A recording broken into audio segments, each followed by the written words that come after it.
Primero, un caluroso saludo, una bienvenida de parte del director del doctorado y los profesores del doctorado interinstitucional en educación que oferta la Universidad Distrital, en asociatividad, en interinstitucionalidad con la Universidad Pedagógica y la Universidad del Valle. Mi nombre es Marieta Quintero y soy la persona que nos va a acompañar esta noche de brujas. Yo iba a venir disfrazada, pero de pronto el director del doctorado y los profesores no les iba a parecer adecuado. ¿Se me hubieran aceptado? Vestida de ciencia. Esta noche vamos a dar por finalizado como ese ciclo de actividades que ha realizado el doctorado en relación con contarles a cada uno de los aspirantes al doctorado lo que es el doctorado, los énfasis, y hoy en particular vamos a hacer el cierre con una invitación a pensar lo que significa hacer investigación en un doctorado. ¿Qué retos tiene pensar este tema? Me han dicho que los seduzcan este campo de la investigación, espero poder cumplir con ese propósito. Voy a hacerles una breve presentación de lo que será estos 40-45 minutos que estaremos juntos. Inicialmente quiero iniciar presentándoles lo que se ha llamado o lo que se configura como ese saber investigativo o ese saber científico. La pregunta que quisiera resolver en ese primer punto es ¿desde cuándo siempre hemos tenido acuerdos en las comunidades académicas entre los investigadores acerca de lo que llamamos investigación científica? Necesariamente tendré que ir al mundo griego, en su momento ya les contaré cómo vamos a hacer este tratamiento. Segundo punto que quiero compartir con ustedes es el tema de las comunidades científicas. Realmente la investigación se ha realizado en el campo de la educación, pero también en el campo de las ciencias empíricas y de las ciencias sociales, de manera individual, pero en buena medida lo que hoy se exige y lo que hoy se reclama es una investigación en comunidades académicas y en comunidades científicas. Es todo un reto, porque significa estar con nosotros y significa hacer acuerdos entre compromisos científicos, y voy a presentarles un poco cómo ha sido el devenir de estas comunidades científicas. El tercer punto que quisiéramos trabajar es el tema de cómo se ha construido eso que se denomina epistemología de la ciencia.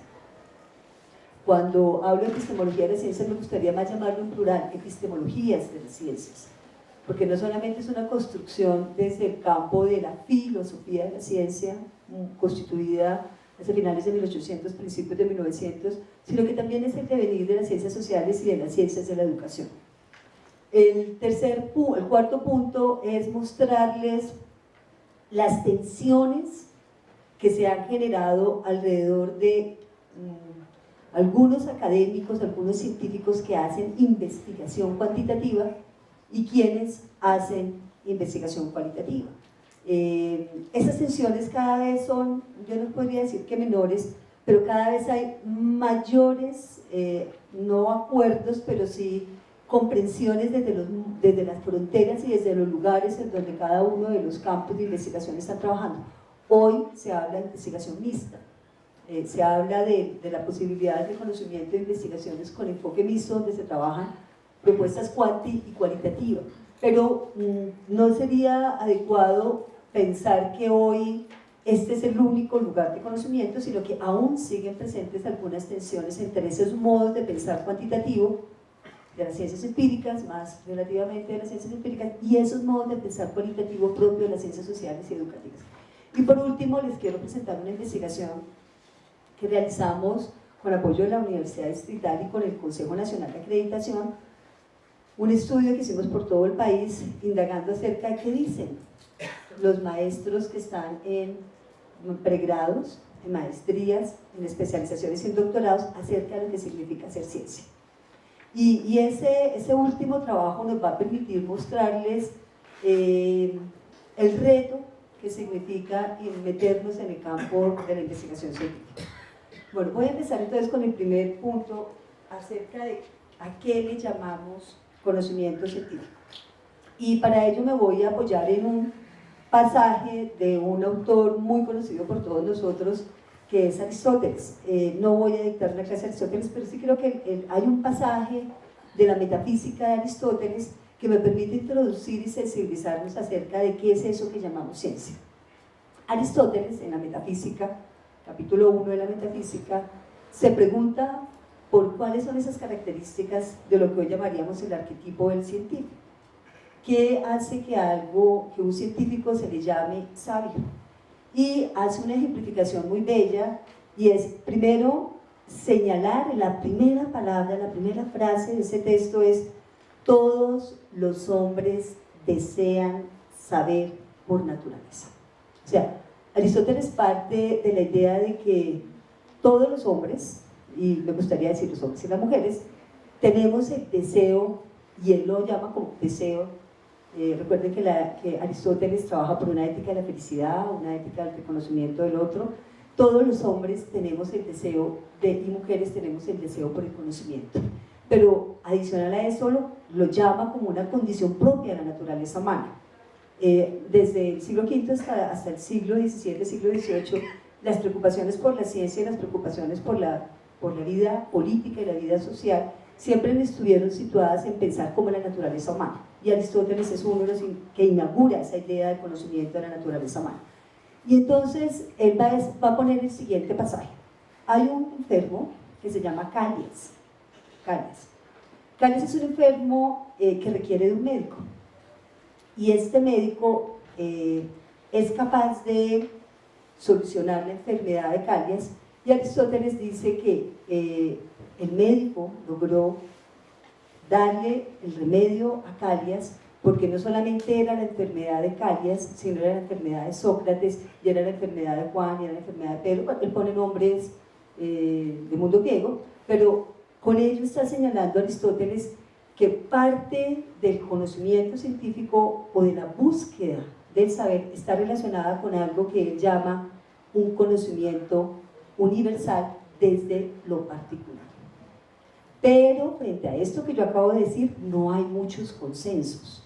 En las ciencias empíricas el conocimiento se señala como un conocimiento universal, y a medida que vaya avanzando en la exposición voy a irles mostrando la tensión que genera este primer pensamiento de Aristóteles. Entonces, como primera entrada quisiera decir que se ha considerado que el conocimiento científico surge de una noción, de un saber universal sobre cosas que son semejantes.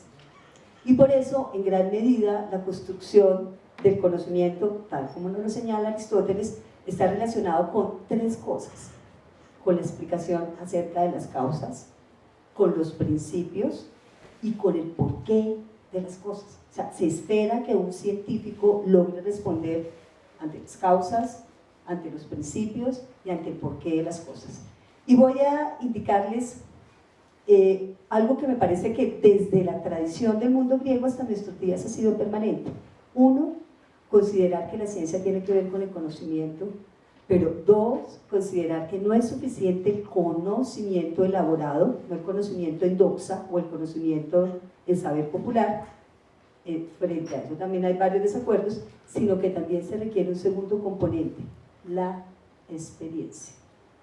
Es decir, Aristóteles nos ubica ya en dos lugares fundamentales en la construcción del conocimiento científico, que es los conocimientos y nuestra práctica o nuestra actividad científica, que él la denomina, a mi juicio, de manera bastante acertada, experiencia científica. Voy a indicarles 4 características que siguen vigentes acerca de lo que en la metafísica Aristóteles llama sabio, y los invito a que a partir de eso, no ha llegado el director del doctorado, entonces afortunadamente, porque dijo que lo seduciera, preguntarse si nosotros somos hombres de ciencia, o si nosotros nos formamos como hombres de ciencia, y si nosotros construimos conocimiento en un doctorado, ¿qué significaría eso? Aristóteles dice que aquel que quiera hacer ciencia o aquel que quiera hacer investigación tiene que tener como primera característica saber de todo. Y yo creo que eso ya nos pone en un lugar bastante difícil, ¿no? Esa pretensión de universalidad. Pero agrega lo siguiente, dice saber de todo, y dice en la medida de lo posible. Sin embargo, el sabio es aquel que sabe de muchas cosas, entre esas hacer ciencia. Otra característica que señala Aristóteles acerca de aquellos que nos dedicamos a las ciencias es aquella persona que puede conocer las cosas más difíciles y aquellas que no son de fácil acceso para la inteligencia humana. Es decir, nos está diciendo, cuando usted hace conocimiento científico, tiene que hacer un saber elaborado. Lo que se llama en la filosofía de la ciencia un saber de segundo orden, o un saber en episteme, es decir, un saber elaborado, un saber que tiene características de ser para algunos explicativo, para otros descriptivo, para otros interpretativo, pero no sería el saber común, sino un saber elaborado. La tercera característica que a mi juicio para nosotros los que somos educadores es bastante importante tenerla en cuenta, es que él señala que aquel hombre que es de ciencia es el hombre que sabe enseñar las causas y los principios y el porqué y el para qué de las cosas. Es decir, no sería suficiente con tener unos conocimientos, con tener una experiencia de la actividad científica, sino que se requeriría adicionalmente de poseer esa capacidad de comunicar. Él lo llama enseñar, nosotros lo podríamos, ese carácter de comunicabilidad que tiene y de socialización que tiene cualquier conocimiento científico. Y por último, y esto es un asunto interesante, me parece que es muy interesante, para algunos significaría una estructura de poder, yo quisiera entenderlo de otra manera, y es que Aristóteles indica que aquel que hace ciencia es el hombre que sabe mandar y no ser subordinado. Es decir, el hombre de ciencia, y no le está hablando en el término de las jerarquías, sino el hombre de ciencia es el hombre que es llamado a la transformación, al cambio, es el hombre que es capaz de poder crear un norte de conocimiento sobre el cual se orienten los campos del conocimiento en el cual está interesado. Por eso él llama la palabra de el científico que es subordinado no sería un científico. Voy a ilustrarles con esta imagen que saco, es un texto filosófico, lo hago más con propósitos didácticos, y esta es la imagen que me permitiría ilustrar qué es la ciencia o qué significa la actividad científica.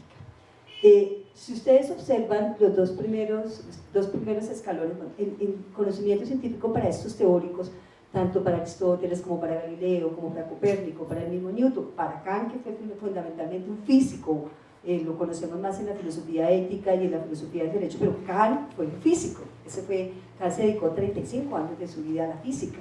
Entonces, lo que está señalando y el acuerdo que tienen casi todos los teóricos de la ciencia, o aquellos que se han dedicado a preguntarse qué es eso de construir conocimiento científico, es que es progresivo, o sea, el hombre requiere de un proceso formativo. Y señala, particularmente Aristóteles encuentra dos niveles básicos de conocimiento científico, y es el hombre tiene que tener un nivel sensorial. Recuerden que las preocupaciones de ellos eran el tiempo, el espacio, la velocidad, la geometría, eran preocupaciones fundamentales, y era la percepción, pero la percepción no es suficiente si no hay una manera de organizar o hacer una síntesis organizada de las percepciones y de las sensaciones. Por ello era necesario del recuerdo. El recuerdo está muy vinculado con la memoria, y no es una memoria repetitiva, por favor, estamos relacionándoles con la capacidad de poder identificar eso que en la ciencia se llaman leyes, que no necesariamente son leyes empíricas, porque también hay leyes sociales. El siguiente nivel, de ahí en adelante, el tercer nivel, hacia arriba significaría el hombre de ciencia. Los primeros niveles son un tipo de nivel de conocimiento que no podríamos llamar aún científico. Observen que el eslabón con el cual se inicia esta construcción del conocimiento es la experiencia. Para mí es de un alto valor la noción de experiencia, que podríamos hoy traducirla con esa idea de teoría y praxis, que está muy presente en la construcción de conocimiento científico. Él señala que la experiencia es lo más semejante a la ciencia. La experiencia es la que hizo posible curar a caries. no solamente el conocimiento, porque no podríamos tener solo teoría si no tenemos experiencia. Nuestras prácticas pedagógicas iluminadas con el conocimiento son las que hacen la posibilidad de discutir, la posibilidad de describir, la posibilidad de confrontar, y no solamente la experiencia. Por esa razón ustedes están aquí presentes, porque la universidad les permitiría interpelar su propia experiencia para crear un saber elaborado de segundo orden, que es lo que se espera de la epistemología. Luego viene la tecné. La tecné no hay que mirarla de manera negativa, la tecné está relacionada con uno de los eslabones para la construcción de conocimiento científico. Y por último estaría la episteme, y la episteme es lo que hoy denominamos epistemología de la ciencia, que es un saber de segundo orden sobre el cual podemos caracterizar o dar, organizar, crear algunas características acerca de un tipo de conocimiento. Bueno, tendría, si fuera a quedarme en el campo de la historia y de la sociología de la ciencia, tendría que señalar que el pensamiento de Aristóteles después de la Edad Media no fue muy recogido, y que el pensamiento de la Edad Media estaría situado fundamentalmente, del pensamiento científico estaría situado hasta la época renacentista en Copérnico y Galileo. Yo quisiera solamente invitarlos a mirar un texto de Galileo que se llama El Inventor. Es un texto muy bello, ha sido considerado en la epistemología de la ciencia como el primer texto escrito acerca de lo que es la investigación científica. Nosotros conocemos sobre el famoso libro de metodología de la investigación. Digamos que Galileo por primera vez escribe un texto de cómo se hace ciencia. Se llama de esa manera El Inventor. Y paso entonces a decirles, no me voy a quedar en estos colectivos o en estos grupos de Copérnico, Galileo, sino que voy a entrar directamente ya a presentarles cómo se fueron constituyendo las comunidades científicas. ¿Por qué he escogido la idea de constitución de comunidad científica? Porque a mi juicio hay tres momentos fundamentales de lo que se puede llamar la actividad del científico, y en esos tres momentos, señalados por algunos teóricos como Coiré, de la filosofía, de la historia de la ciencia, por la sociología de la ciencia como Maggie Corney, que son uno de los más grandes investigadores en este campo, porque a partir de la constitución de las comunidades científicas se fueron dando las innovaciones y los cambios acerca de lo que es la ciencia. Voy a presentar tres grandes momentos. Es un poquito, digamos que podría hacerse mucho más detallado, por razones de tiempo quiero mostrar como las características fundamentales de estos tres momentos. El primer momento lo voy a llamar el momento de la revolución científica. Bueno, el primer momento de la revolución científica está ubicada precisamente en el periodo de la modernidad. Sí, quiero recordarles que el periodo de la modernidad es el que centra toda la atención en la idea de la racionalidad científica, en la idea de que los hombres somos capaces de construir conocimiento gracias a nuestra capacidad de hacer juicios, y esos juicios obedecen a un logos, es la idea de Descartes. Es la separación también entre esa idea de ciencia y religión. Los asuntos de fe van por un lado, y los asuntos de ciencia habría que situarlos específicamente en la creación de teorías. Este momento que he llamado momento periodo de la revolución científica es el momento de la consolidación de las más importantes teorías científicas. Hay una cosa interesante que quiero comentarles, y es que en este periodo la pregunta fundamental no era cómo se construía conocimiento científico tal como se le había preguntado a Aristóteles, sino que la pregunta fundamental en este periodo es cómo construimos teorías. ¿Qué es eso de hacer teorías científicas? Y aquí encontraríamos el pensamiento de dos importantes teóricos de la ciencia, Kant y Newton. Ellos dos van a consolidar este periodo. Las características que uno podría identificar en este periodo es, primero, que se consideraba que era científico todo aquello que pudiera someterse a la experimentación. Es decir, aquello que no pasara por un conocimiento controlado, aquello que no permitiera desde el conocimiento de la experiencia crear teoría, no era considerado científico. En segundo lugar, y esto está presente hasta la década de los 40, ¿no? O sea, estoy hablando de 1800 y continúa todo el periodo de 1900 hasta 1940, y es la idea que hemos tenido de por qué hay que hacer experimentos, porque hay que ir al laboratorio para poder decir desde el laboratorio la confirmación de las teorías. Hay una cosa interesante que sigue prevaleciendo, y desde ese periodo, si ustedes revisan los trabajos de Newton, el género epistolar o las cartas que Newton escribe a sus amigos acerca de sus hallazgos científicos, uno encuentra que la manera para ser legitimado en ese periodo como científico era la posibilidad de ser aceptado en una academia. Y para poder ser aceptado en una academia era importante la socialización y la escritura del conocimiento científico. Los hallazgos de Newton están situados yo he leído más bien sus cartas. En sus cartas Newton va contando sus grandes hallazgos y cada emoción y cada éxito que para él significaba el poder publicar en una academia científica. Observen que no ha hablado nada distinto que no sea de la física. No ha hablado ni de la biología, no ha hablado ni de las ciencias sociales, no ha dicho nada de la sociología, no ha dicho nada de la antropología. Ya veremos por qué no estoy tomando en cuenta en estos momentos esos campos del conocimiento.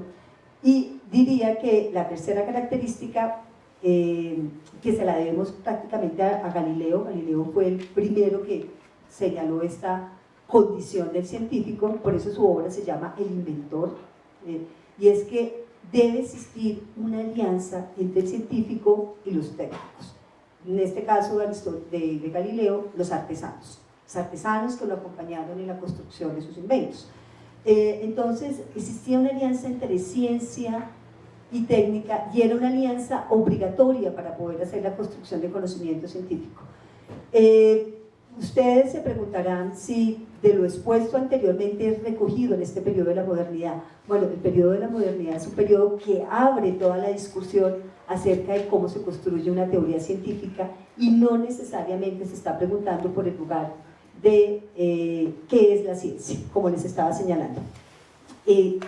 Diría que un aporte del periodo de la modernidad para eso que se llama ser científico es que los científicos, o se crea un arquetipo de lo que es científico, y ese arquetipo está centrado en la idea de ser un observador riguroso con el empleo de un método. Entonces, la idea del método es una idea, ese capítulo que nosotros llamamos en nuestros proyectos de investigación, metodología de la investigación, con el cual decimos cómo, qué, por qué, para qué, con qué categorías, con qué registros, con qué, es lo que desde la época de Newton y del mismo Kant se denomina el empleo de un método. Entonces, insistiría en señalarles que, a mi juicio, uno de los más importantes momentos del periodo de lo que se denomina la actividad científica es el periodo de la modernidad. ¿Y por qué es un periodo muy importante? Porque es el periodo de la construcción de teorías. Y también porque es un periodo muy importante, porque las teorías que se construyeron en ese momento se consideraron que eran las teorías que iban a permitir el progreso y el desarrollo de la sociedad. Ese ideal de progreso de la sociedad, no de progreso de la ciencia, porque más adelante les contaré cuándo nace la idea de progreso de la ciencia, fue el que fracasó precisamente cuando se dio la crisis de la ciencia, que será el tercer periodo. En estos momentos pasará el segundo periodo de lo que denominamos construcción de conocimiento científico o actividad de los investigadores. El segundo momento lo he denominado la comunidades de organizaciones especializadas. Si bien el primer momento de la epistemología de la ciencia o de la consolidación del arquetipo del científico, que es el arquetipo del mundo moderno, en este segundo momento, que ya es el siglo XIX, vamos a encontrar unos asuntos bastante interesantes y con una implicación muy fuerte en el campo de la educación. Y es lo siguiente: en primer lugar, aquí tendríamos que decir que ya no es solo la física y las matemáticas las que se convierten en objeto de discusión.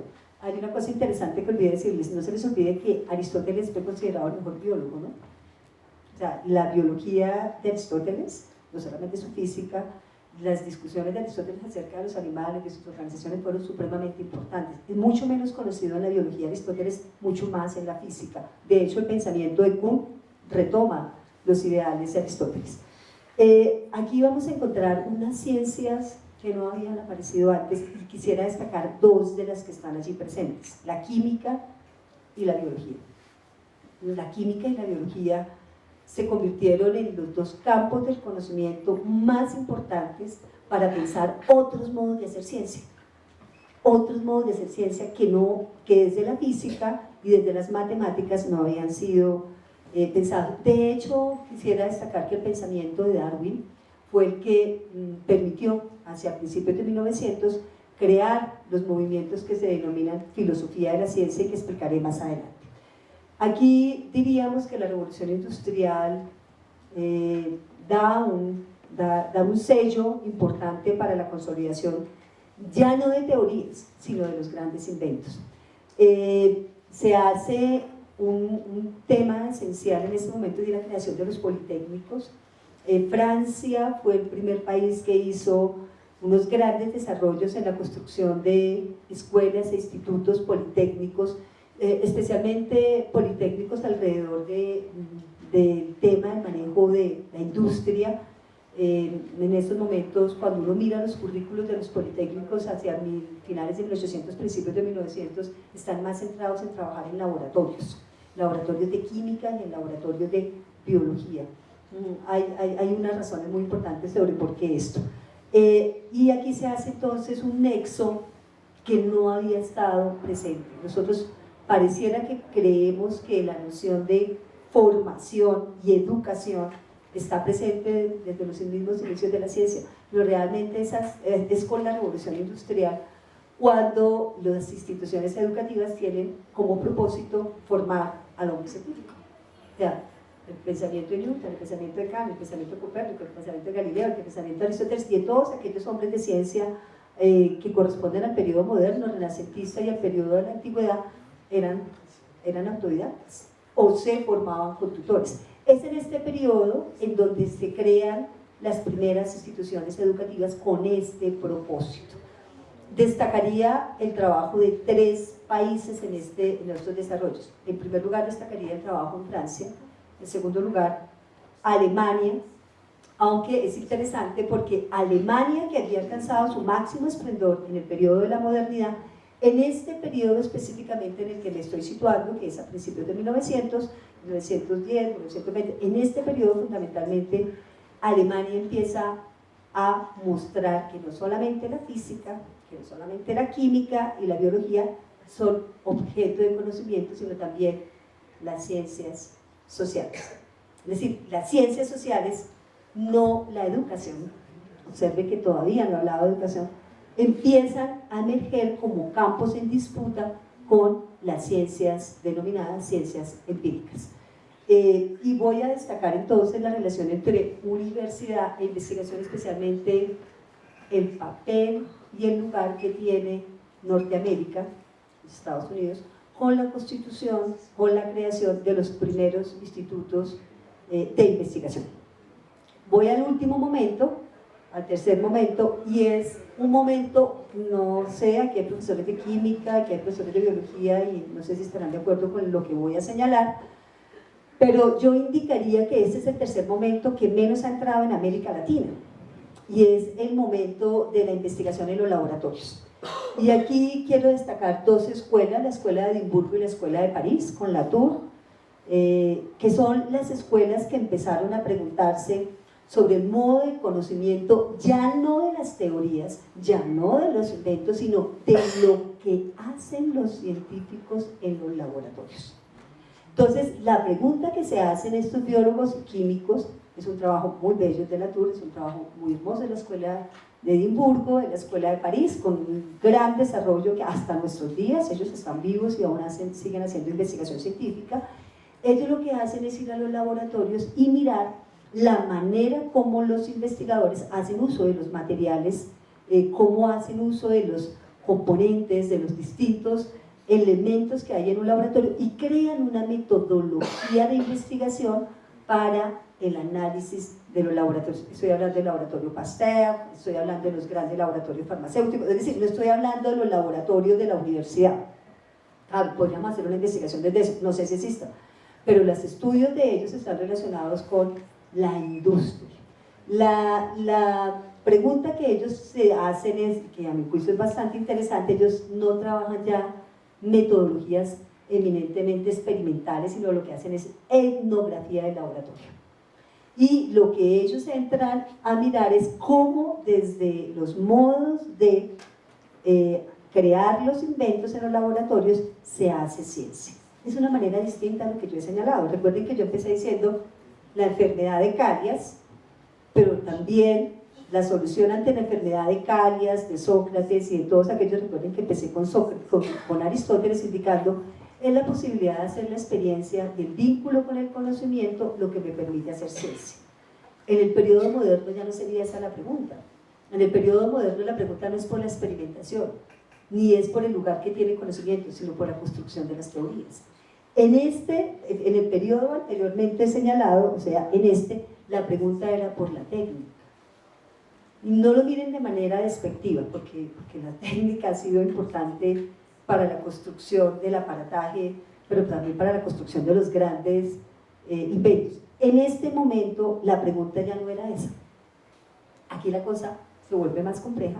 Aparece Weber, aparece Durkheim, aparece Lévi-Strauss. Estoy hablando en mí. Recordemos que que Weber y que Durkheim, los más importantes fundadores de la antropología y de la investigación en las ciencias sociales, mueren en 1920. Por lo tanto, su pensamiento apenas empieza a inaugurar un siglo, pero es un siglo que va a marcar una nueva forma de hacer investigación. Y de aquí en adelante lo que les voy a mostrar es solo disputas entre las ciencias llamadas empíricas y las ciencias llamadas sociales, y la aparición de la emergencia de las ciencias llamadas ciencias de la educación, que solamente me referiré en este caso a la investigación en el campo de la educación. Bueno, ¿cuáles fueron las discusiones que se crearon? Para autores como Popper, para autores como Slick, como Neurath, representantes del positivismo, el tema de la ciencia estaba relacionada con la neutralidad de los juicios. ¿Qué significaba eso? ¿Qué quería decir eso? Que cuando nosotros hacemos ciencia no tenemos ideologías, que cuando nosotros hacemos ciencia ponemos en paréntesis nuestros juicios de valor. Y la gran tarea que se va a proponer estos científicos de las ciencias sociales es demostrar que no existe la neutralidad valorativa. Es decir, que no hay posibilidad de hacer ningún tipo de conocimiento por fuera de las ideologías y de nuestros posicionamientos políticos. La otra gran discusión es que para los científicos de las ciencias empíricas, me estoy refiriendo, bueno, no necesariamente a la química y a la biología, porque hay una tendencia también sociológica en este campo, me estoy refiriendo a la física, a los que trabajan más la idea de la ciencia experimental, y es que para ellos no existía una relación entre sociedad, cultura y ciencia. Ustedes estarán diciendo, pues no puedo creerlo, seguramente, o algunos estarán en desacuerdo, pero son discusiones que se inician en 1920. Una cosa importante, con muy poco eco, o sea, estas discusiones se inician, pero no tienen todo el vigor que adquieren a partir de la Segunda Guerra Mundial, y ya les presentaré por qué. Otra gran discusión es sobre la producción e institucionalización del conocimiento en comunidades académicas. Entonces, la pregunta que se hace en este periodo es, ¿quiénes son los científicos? Y si sabemos quiénes son los científicos, fácilmente podríamos decir quiénes no son los científicos. Y los que no son científicos son aquellos que están en las universidades, los que son científicos son los que están en los laboratorios. Y esas discusiones acompañan todo el periodo de 1900 y de 1950, y quiero indicarles algo que a mi juicio es bastante importante. Y es que estas discusiones que estoy señalando acá, de la neutralidad de los juicios, etc., dieron lugar a la aparición de lo que se denomina la filosofía de la ciencia. La filosofía de la ciencia se inaugura en este periodo.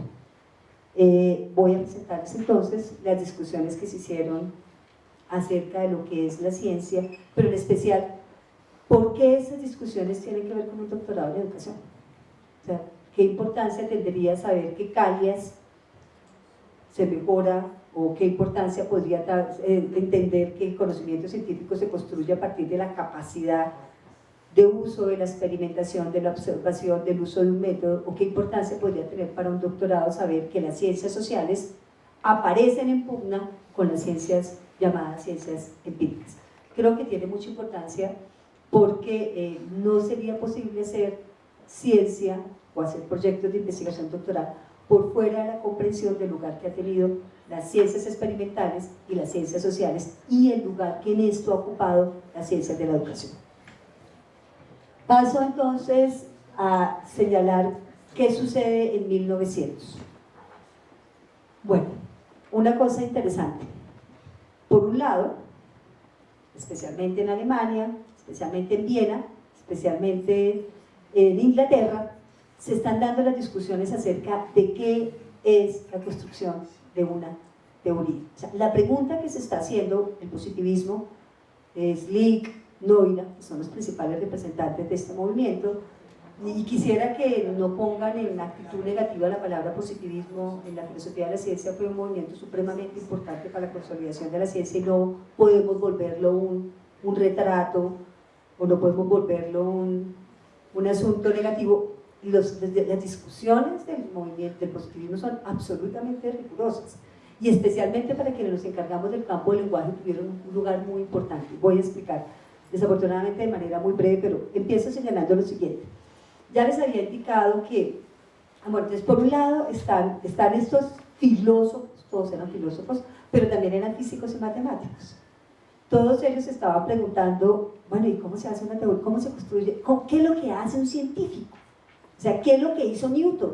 ¿Qué es lo que hizo Kant? ¿Qué es lo que hizo Darwin? Para ellos fue un autor supremamente, un biólogo supremamente importante. ¿Qué es lo que ellos hacían? ¿Y qué es lo que ellos hicieron para construir ese conocimiento científico? Entonces, las preguntas que se hicieron fueron de este movimiento, pero en otros lugares, en otros territorios, se estaban creando las escuelas politécnicas. Francia no estaba en esa conversación. Francia estaba preguntándose por cómo crear técnica, cómo crear instituciones científicas que permitieran crear a los hombres de la ciencia. Pero en este momento se estaban dando grandes desarrollos que hicieron que se moviera el lugar de la ciencia y la física hacia otros territorios. Primero encontramos la geometría, la física y el electromagnetismo.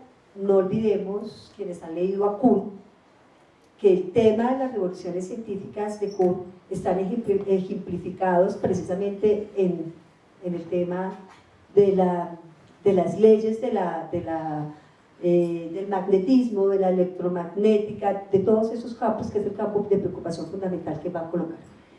En el campo del lenguaje, porque es importante traerlo para acá, si estoy hablando del positivismo, bueno, el positivismo incidió en la lingüística, incidió fuertemente en la lingüística porque la gran preocupación que existió en todo el periodo de 1900, aquí profesores de lenguaje recordarán que ¿quién es el fundador de la lingüística?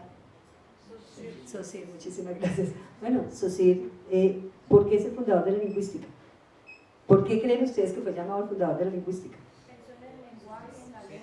Pero ¿por qué fue llamado fundador de la lingüística? De acuerdo, esos son los contenidos, que no es común hacer estos diálogos, pero me interesa mucho que reflexionemos, porque creó un objeto de estudio. El reconocimiento. Hizo que se reconociera un objeto de conocimiento. ¿Por qué? Porque lo que se venía trabajando en el lenguaje anteriormente era lo que se denomina una filología comparada. Son los comparatistas que venían haciendo investigaciones acerca de cómo comparar las lenguas, y Saussure lo que dice es, un momentico, paren ahí, que lo que a mí me interesa mirar es cuál es el objeto de conocimiento de la lingüística. Bueno, entonces con esa ilustración puedo decirles que esa pregunta que se hizo en la lingüística se la hizo la educación. Esa misma pregunta que se hizo la lingüística se la hizo la antropología, se la hizo la sociología. Entonces, las ciencias empezaron a entender que era necesario identificar lo que sus profesores, cuando ustedes entren al doctorado, le van a decir: identifique su objeto de estudio. Por eso el curso de lingüística de Saussure, por eso la propuesta de Weber, la propuesta de Durkheim es identificar cuál va a ser el campo de delimitación de su objeto de estudio. Bueno, se descubren las leyes. Miren, hay una cosa clave, y es que desde 1900 a 1950 el conocimiento que no estuviera pasado por leyes no era ciencia. Si yo traslado esta idea a la educación, a la pedagogía, ¿qué hizo el conductismo? Crear unas leyes del aprendizaje. No eran leyes de la enseñanza, eran del aprendizaje, porque eran las leyes que estaban sustentadas en aquello que permitía cumplir con la noción de una ley, un criterio de universalidad, un criterio de predictibilidad, un criterio de contrastabilidad, un criterio de poder hacer medición, un criterio de observación, y lo que no pudiera pasarse por esas leyes no era posible. Aquí encontramos toda la química y la medicina experimental, la farmacología, la bacteriología, la inmunología, pero especialmente a mi juicio juicio de Marieta. Y en eso me apoyo mucho en el pensamiento de Popper. Para Popper, la ciencia que hizo posible la transformación del conocimiento fue la biología. Darwin introdujo unas nuevas formas de pensar la investigación. Y aquí entonces se crea este movimiento que nosotros pareciéramos creer que es muy antiguo, pero que realmente es bastante reciente. Yo digo que reciente es un conocimiento de 1910, 1920, es bastante reciente, y es lo que se denomina la filosofía de la ciencia. ¿De qué se ocupó la filosofía de la ciencia? Se ocupó especialmente de poder decir que es una teoría científica y que no es una teoría científica. ¿Con eso qué dijeron? Mire, la psicología es ciencia, o la antropología es ciencia, o la sociología es ciencia, si tiene unas leyes. Lo que no cumpla con esas condiciones de experimentación, observación, medición, etc., etc., no es ciencia. A eso se le llamó lenguaje fisicalista o lenguaje fenoménico. Discúlpenme utilizar expresiones de esa naturaleza, pero es para que ustedes entiendan, o para poder compartir con ustedes, que aquello que no fuera posible pasar por un lenguaje llamado lenguaje fenoménico, porque pasaba por la observación, no era considerado ciencia. Por lo tanto, el gran esfuerzo de Durkheim, de Weber, de Lévi-Strauss, de Saussure, de autores como Bakhtin, que estaban emergiendo con propuestas teóricas, era señalar: un momento, también es ciencia esto. Fue una pelea larga. Entonces vamos a mirar en dónde esa discusión medio se trata. La idea, el gran esfuerzo del positivismo, insistiría en que no lo miren negativamente, fue crear una ciencia unificada. Y esa ciencia unificada significaba poder coger la psicología, poder coger la sociología y la antropología, la ética, que es bellísimo ese capítulo sobre ética del positivismo, y empezar a decir que es ciencia aquella ética que permita mostrar cómo una persona, cuando comete una falta, se pone rojo, porque la experiencia, porque yo puedo evidenciar la observación de la mentira a través del sonrojo de la persona. Es un trabajo muy interesante el esfuerzo que ellos hicieron por tratar de ser una llamada ciencia unificada. Hay un asunto muy importante, y es, en el primer punto, es el tema fundamental de toda la filosofía de la ciencia, construir una reconstrucción racional de las teorías. El segundo punto es la idea de una ciencia unificada, y el tercero es el trabajo ya de Kuhn y de la sociología de la ciencia, ¿no? De la historia de la sociología de la ciencia, y es poder identificar el contexto, las condiciones de los científicos, los valores, la historia interna, la historia externa, para poder decir: la ciencia también está constituida por esos componentes pragmáticos. Diría que el autor, además de Kuhn, importante en esto es Ulises Mulines, es un autor que trabajamos mucho en el doctorado, particularmente en las asignaturas que yo dicto que comparto con los estudiantes sobre filosofía de la ciencia. ¿Qué temas se trabajaron en este periodo? Eliminación de la metafísica. ¿Qué era la metafísica? La pedagogía era metafísica. Solo la educación, aquella que pudiera mostrar, o sea, la enseñanza no era la preocupación era el aprendizaje. El resto era metafísica. ¿Por qué era metafísica? Porque usted no la podía medir, pero usted el aprendizaje lo puede medir. Por eso el aprendizaje tuvo una importancia tan grande entre el periodo de 1900, desde Piaget hasta después de Piaget, con todo el tema del constructivismo. El tema central es el aprendizaje. Las teorías que empiezan a trabajar la enseñanza son teorías que tienen otros modos de pensar la ciencia. Posteriormente contamos el problema de la inducción, el problema de la verificación, la ciencia unificada y la búsqueda de teorías que fueran eminentemente observacionales. No me voy a detener en esto, quiero mostrarles los movimientos más importantes. Esto es todo un seminario de epistemología de la ciencia que lo dictamos en el doctorado. Quienes han sido, bueno, que no hay alumnos míos, pues este es un seminario que vemos nosotros sobre cómo se ha construido la ciencia. Estaría el positivismo, estaría el racionalismo crítico, fundamentalmente, cuyo principal representante es Popper, y estaría el historicismo, que es el pensamiento fundamental de Kuhn, que nos señala que hay grandes revoluciones científicas, que las revoluciones ocurren de vez en cuando, no son tan frecuentes como pensamos, contrario a Popper, que dice: cada vez que usted destruye o encuentra un error en una teoría, está haciendo una gran revolución. Pero no nos vamos a detener en eso, esto hace parte de lo que quisiera presentar, de lo que es el progreso de una teoría o cómo pensaron los científicos que debería hacerse ciencia.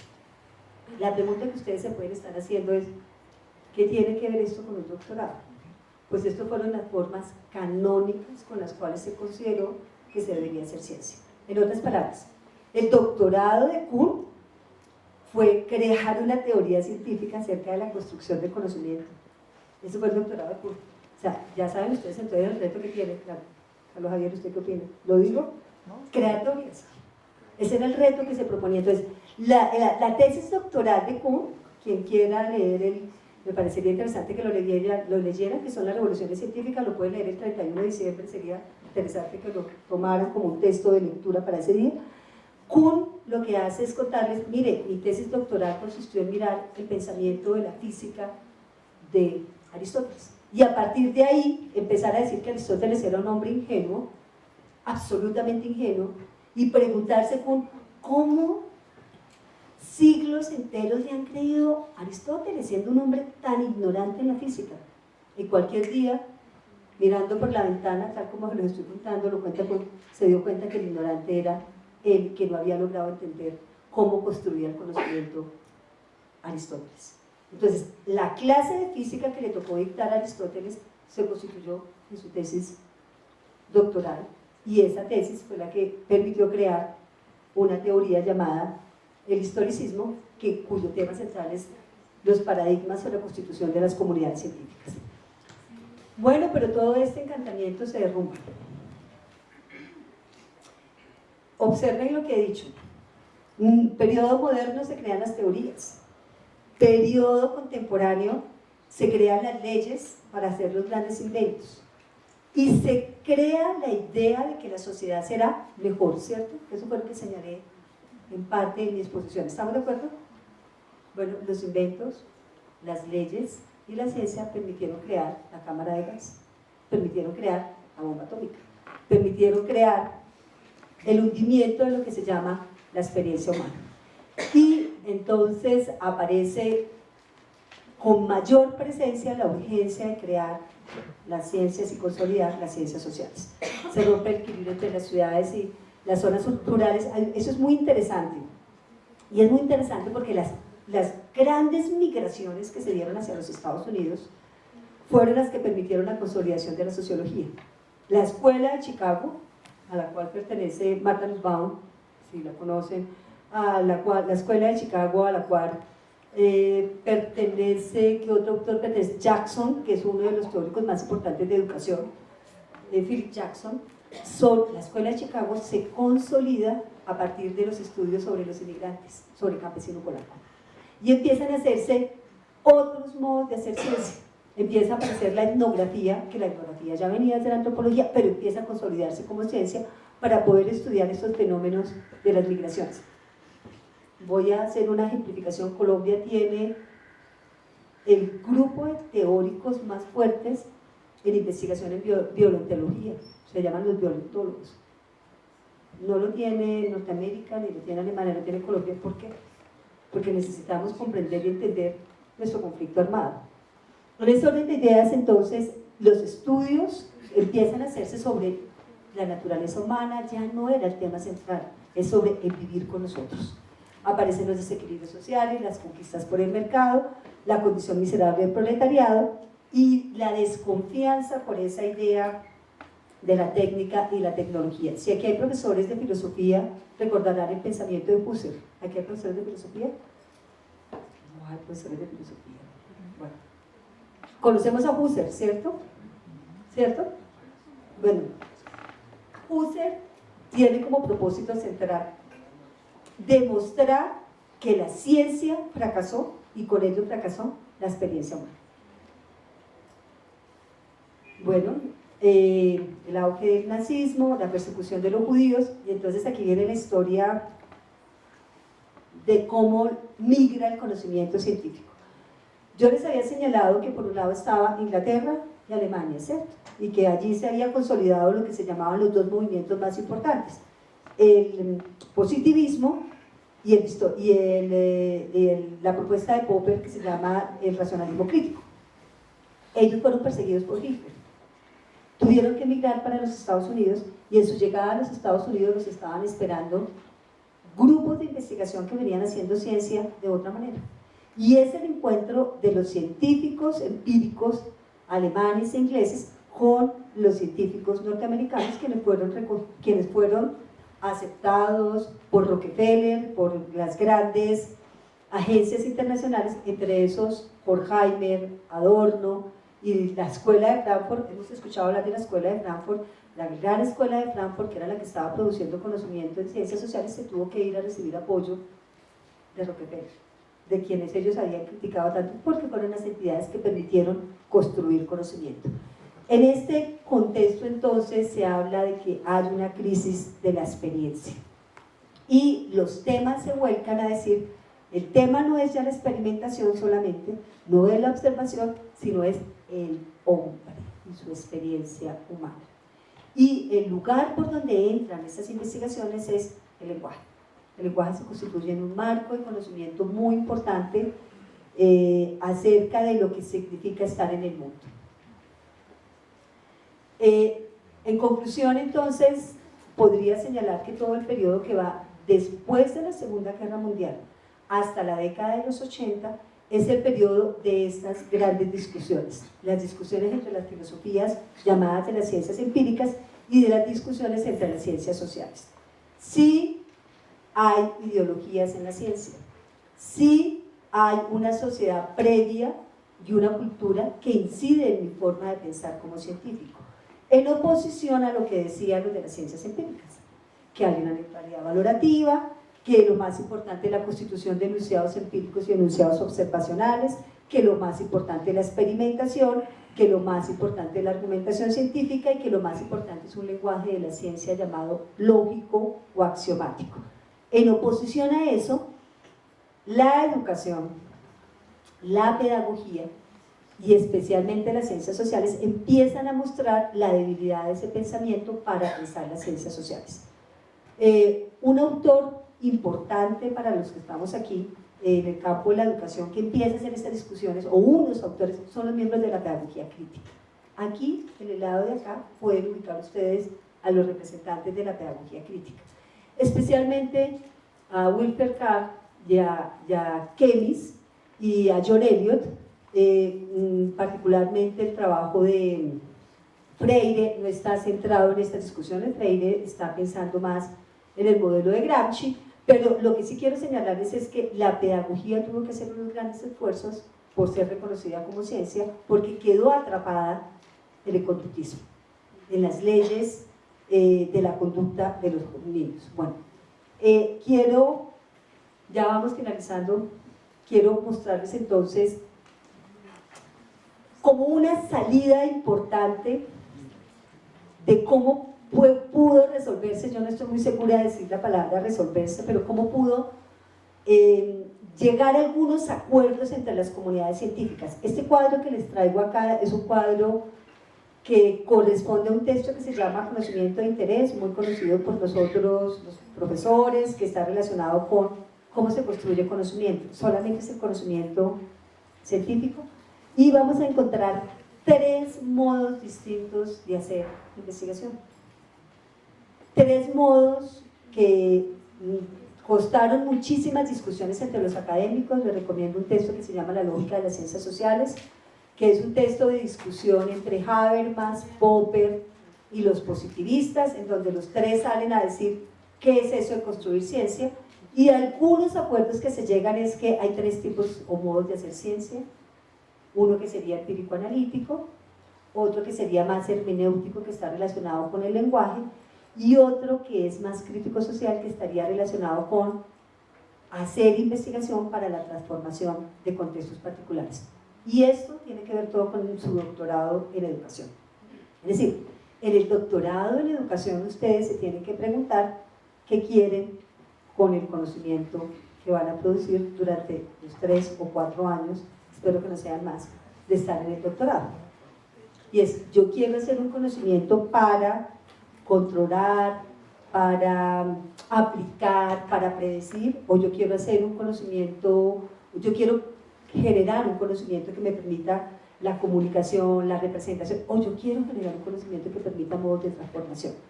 Voy a hacer una cosa para mayor claridad de todos nosotros, es en el primer tipo de investigación estamos en investigaciones cuantitativas, en la empírico-analítica, es decir, estamos trabajando estudios cuasi experimentales o estudios experimentales. En el segundo tipo de investigación ustedes estarían haciendo más una investigación etnográfica, estudios de caso también de carácter hermenéutico, trabajando narrativas, y en el último tipo de investigación es lo que nosotros llamamos investigaciones acción. Y eso es fundamental porque eso es lo que ustedes deben hacer cuando van a hacer una tesis doctoral. No es en el orden que les está diciendo Marieta, ¿vale? Solo decirles que ustedes tienen que tomar la decisión de qué conocimiento quieren producir. Algunos de ustedes se estarán preguntando, Marieta empezó a hablar de los enfoques mixtos. ¿Dónde están aquí ubicados? Son propuestas emergentes, son propuestas que pueden combinar empírico con hermenéutico o empírico con crítico social. No son muy numerosas estas investigaciones. En esos estudios prevalecen tres propósitos, o técnico, o interpretar, o emancipar. En otras palabras, en el primero, que es el analítico, lo que se busca es explicar y predecir. Explico teorías. En el segundo, lo que busco hacer es interpretar realidades. La mayoría de mis investigaciones están en el interpretativo y en el cuantitativo. Yo hago estudios también cuantitativos porque me interesa poder dar cuenta de procesos específicos y utilizo también índices para poder trabajar, entonces eso significa trabajar variables, etc. Y en el último estaríamos buscando procesos de transformación que se llama interés emancipatorio. Y con esto termino. ¿Cómo ha sido la investigación en Colombia? Ya les conté desde Aristóteles, pasé por el mundo alemán, pasé por el mundo norteamericano. ¿Cómo ha sido la constitución de los doctorados en Colombia? ¿Desde cuándo estamos hablando de ciencia? Cuando yo presenté el periodo de la modernidad me estaba ubicando en 1800, ¿cierto? 1700, 1800. ¿Cómo ha sido la configuración de la ciencia en Colombia? Demasiado reciente, demasiado joven. Y voy a mostrarles por qué ha sido tan joven.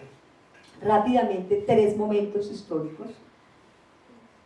Todos sabemos que desde 1550 hasta 1600 las comunidades religiosas en el Nuevo Reino de Granada, especialmente los jesuitas y los franciscanos,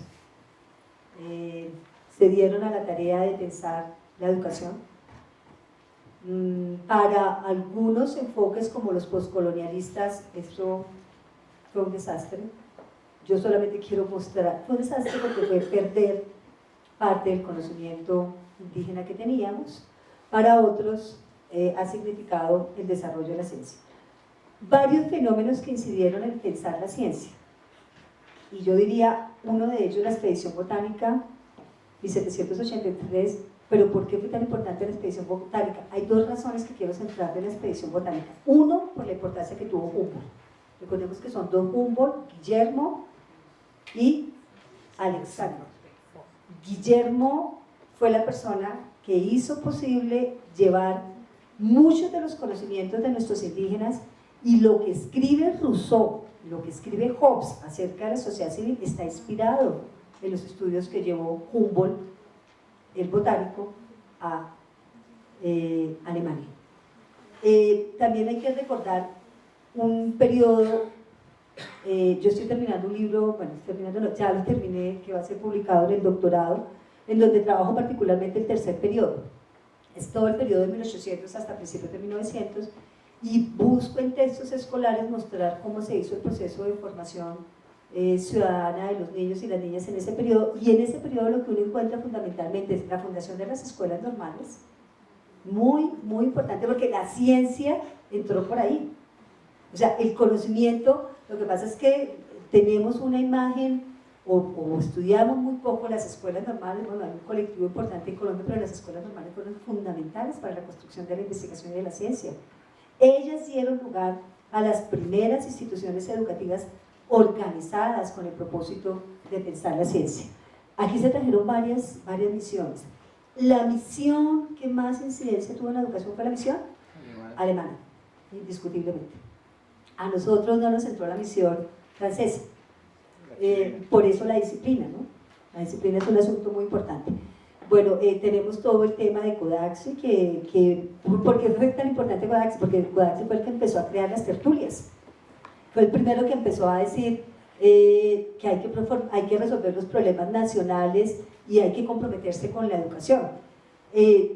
Aquí hay un momento de la historia de Colombia de la educación que a mi juicio es muy crítico y es una deuda histórica, a juicio de Marieta, que tenemos con los campesinos, con el sector rural, con la educación rural, y es la revolución en marcha que se hace entre 1929 y 1947. Recuerden que en ese periodo se identifican unas ciudades específicamente para fortalecer el proceso formativo, y la educación rural se convierte en una educación de segundo orden, y las matemáticas y el lenguaje como asuntos centrales de conocimiento se enseñaba de manera autodidacta.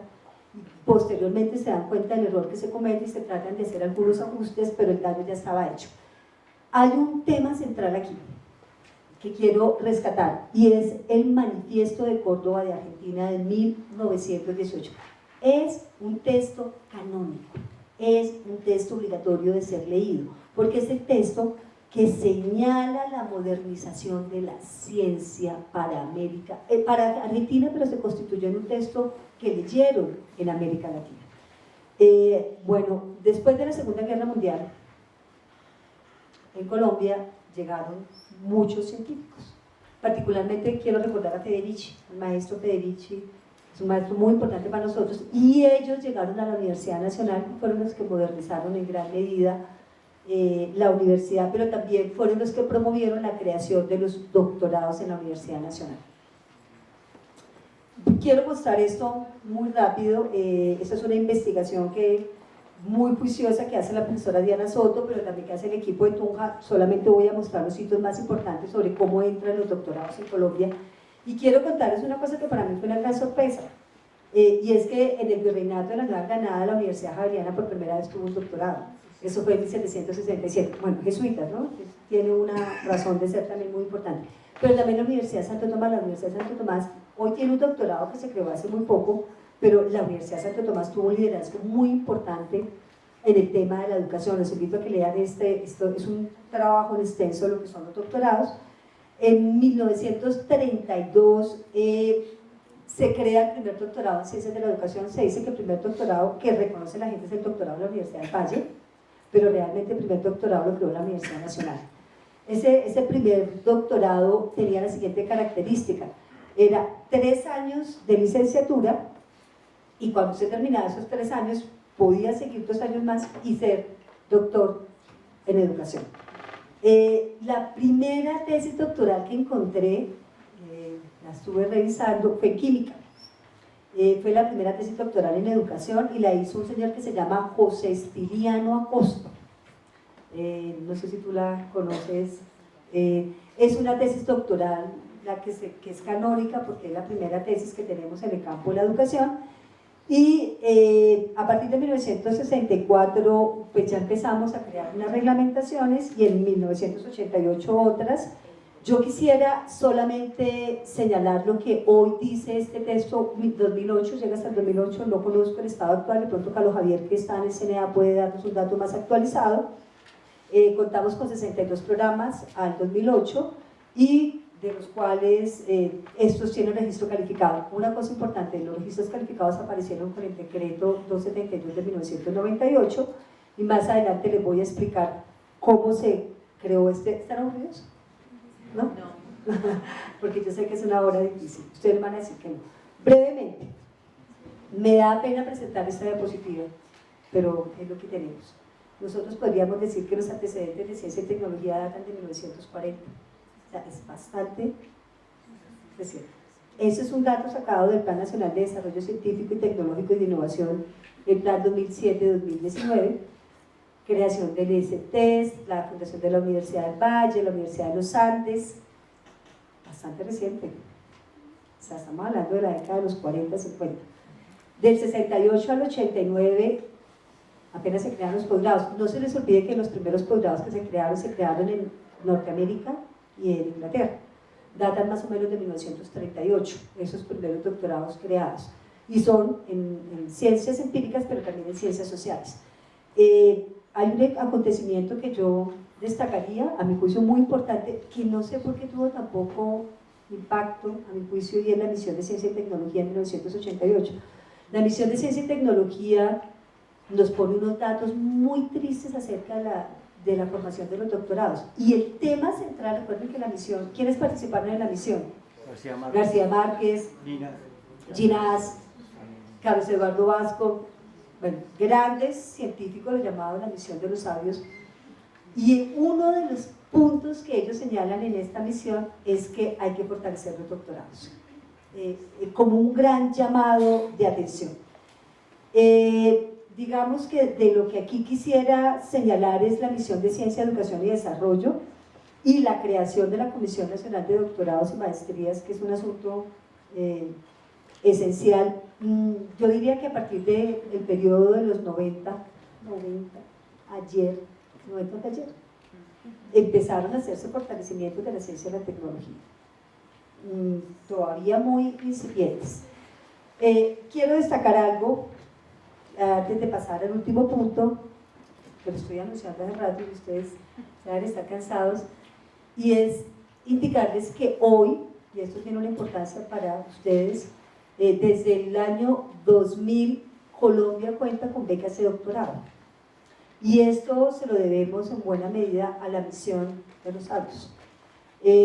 La primera convocatoria de doctorados se hizo para 30 personas del país, 30 académicos del país, y nos presentamos, no sé cuántos, yo creo que fue un número excesivo, solo 30 personas obtuvimos la beca. Yo soy becaria de Colciencias, de la primera promoción de becarios que tuvo Colciencias en el año 2001, y se hizo la convocatoria en el 2000, en el 2001 tuvimos los resultados, y solo dieron becas para 5 personas en ciencias sociales. Lean, 5 personas.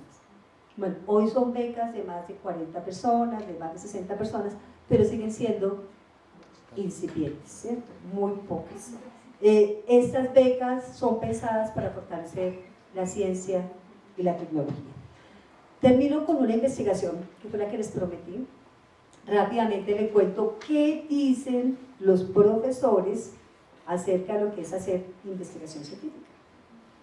Estoy hablando de profesores de pregrado, de maestrías y de doctorado. Esta fue una investigación que financió la Universidad Distrital y contamos con el apoyo del Consejo Nacional de Acreditación. Trabajamos 54 programas de educación que en ese momento estaban acreditados y 20 grupos de investigación. Fue un trabajo muy bonito que está escrito en un libro que se llama ¿Qué significa investigar en educación? Y en ese libro recogemos un poco todo este trabajo. ¿Qué trabajamos? Entonces, mire, la primera pregunta que le hicimos a las personas, aquí está de manera muy sucinta, es ¿cuál es la concepción que tiene de investigación? Le preguntamos cómo se constituían las comunidades científicas, cómo se regulaban las comunidades científicas y qué percepción tenían ellos acerca del impacto de la investigación. Este trabajo lo hicimos entre el 1998, salió el decreto 272 de 1998, y en una reunión de profesores, un gran congreso nacional, Carlos Augusto Hernández y Antanas Mocus me propusieron: Marieta, hagamos una investigación sobre qué piensan los maestros en investigación. Yo en ese momento había terminado mi maestría de filosofía de la ciencia, de lo que les acabo de contar ahorita, y les dije, oiga, sí, interesante. Y entonces me escribí un documento. Bueno, los caballeros, el uno se dedicó al Consejo Nacional de Educación y el otro se volvió alcalde de Bogotá. Y Marieta quedó sola haciendo la investigación con Alexander, pero aprendimos mucho. Allí nació este proyecto de investigación, era el pleno auge del Consejo Nacional de Acreditación. Contamos con el aval del Consejo, en esa época todo estaba en cajas, entonces nos tocaba sacar documento tras documento con todas las condiciones de seguridad que se pudieran hacer, y eso fue el primer documento que se escribió acerca de qué es hacer investigación en educación. Quiero contarles una anécdota. En ese momento, el gran aporte que hacía este decreto era decirle a las facultades de educación: tienen que hacer investigación. Yo, en mi época, cuando yo me formé en la universidad, yo no hice una asignatura de investigación, que era lógica. No más, hasta ahí llegó mi formación en la investigación. Yo todo lo demás se lo debo a mi formación en epistemología de la ciencia. Pero cuando llegamos al decreto 72, dicen a las universidades: no más, ustedes tienen que hacer varias cosas, entre ellas, hagan claro su componente pedagógico.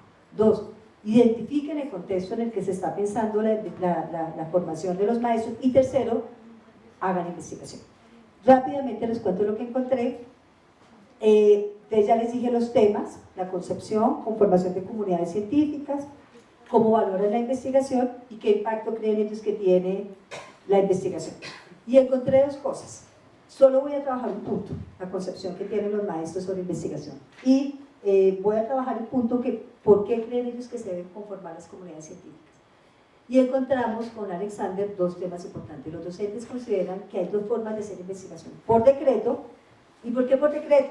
Porque los profesores, a partir del decreto 72, tenían que poner las universidades las horas de investigación de los docentes. Entonces, 4.5, 3.9, y otra que eran los investigadores que ya venían desde siempre haciendo investigación. Esto es una investigación de ayer, o sea, esto es una investigación que se publicó en el 2006, o sea, hace 6 años, no es una investigación de hace 15 ni 20 años, que habría que actualizarla con lo que ha pasado, y ahí está el reto para hacer la segunda fase del proyecto. Por decreto, ¿por qué? Porque era por estatuto, se organizaron los centros de investigación. Entonces, ¿qué encontramos? Que la experiencia de los docentes para hacer investigación venía de su experiencia posgradual, no de otro lugar. O sea, habían hecho una especialización o habían hecho una maestría y allí habían aprendido algo de investigación. Por lo tanto, los docentes empezaron a articular docencia e investigación, pero tenían muy poca experiencia en trabajo en equipo. Y eso generaba fuertes tensiones. La investigación no tiene horario, o sea, los momentos de la administración son distintos a los momentos de la investigación. Uno no puede poner el punto, uno tiene que seguir trabajando. Los docentes no estaban muy de acuerdo que la investigación se hiciera por fuera de las 5 de la tarde o de las 7 de la noche o de las 9 de la noche, donde estaba registrado su momento de trabajo. Esto llegó a generar dificultades para... Hay una cosa muy importante que encontramos en esta investigación, es que hay una gran intolerancia a otros modos de hacer investigación distinta a la de cada docente. Un gran escaso apoyo para hacer investigación, y los docentes entran y salen de las instituciones educativas, por lo tanto no se consolidaban ningunos grupos de investigación. Sin embargo, uno de los grandes hallazgos de este estudio fue identificar las líneas de investigación y decir que las universidades habían hecho un gran esfuerzo por identificar líneas de investigación. Y aquí quiero detenerme un minuto. No se les olvide que el doctorado está organizado por grupos de investigación. Y esos grupos de investigación hacen parte de unos énfasis. Y cada grupo, a su vez, tiene unas líneas de investigación. Bueno, eso es una cosa bastante reciente. O sea, el doctorado tiene varios años, pero es la dinámica de que se venía haciendo para pensar la investigación. ¿Por qué les interesaba entonces la línea de investigación? Porque permitía organizar los recursos, legitimar los grupos, acceder a fuentes de financiación nacional e internacional. Ese es el último tipo de investigación que encontramos, que son ya los grupos constituidos, que son aquellas personas que tienen experiencia en hacer investigación, y encontramos 3 modos de organización de estas comunidades, ya de las personas que vienen haciendo investigación, que no es un asunto por decreto, que no es un asunto administrativo, y fueron esos 3 modos. En el primer nivel, aquellas personas que hacen la investigación institucional, que les proponen en su institución y que lo hacen a través de líneas de investigación. En un nivel más intermedio, encontramos aquellos que hacen relaciones con otras universidades o que se ajustan a parámetros internacionales, Y en un nivel más alto encontramos aquellos que están haciendo investigación para hacer transformación en el mismo Ministerio de Educación Nacional. Es decir, aquellos que son llamados por el Ministerio de Educación o por las agencias internacionales o por las políticas públicas para que aporten en la investigación. Ahora sí, finalizo. Por eso pensamos que ustedes deben ser parte de este tercer grupo. O sea, la aspiración de ustedes como estudiantes al doctorado no debe ser por investigación por decreto, porque tienen un contrato con la Secretaría de Educación o porque tenemos que cumplir con unos horarios, sino porque consideramos que ustedes pueden hacer investigación del más alto desarrollo científico que permita generar dinámicas en sus instituciones educativas. Muchísimas gracias.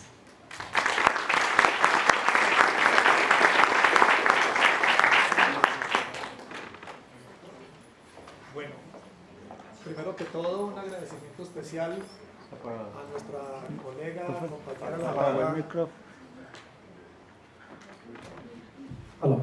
a nuestra colega y compañera doctora Marieta Quintero. Yo creo que te adelantaste a hacer la conferencia inaugural.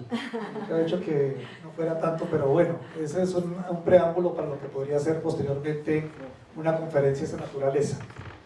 Bien, pues quienes han venido durante estas 3 jornadas que se ofrecieron desde el doctorado en un proceso de inducción, pues creo que ya tienen una perspectiva muy amplia de qué queremos y nos ha gustado muchísimo esta experiencia porque ha implicado un ejercicio interesante desde mirar los aspectos estructurales administrativos de nuestro doctorado, conocer lo que hacemos en nuestros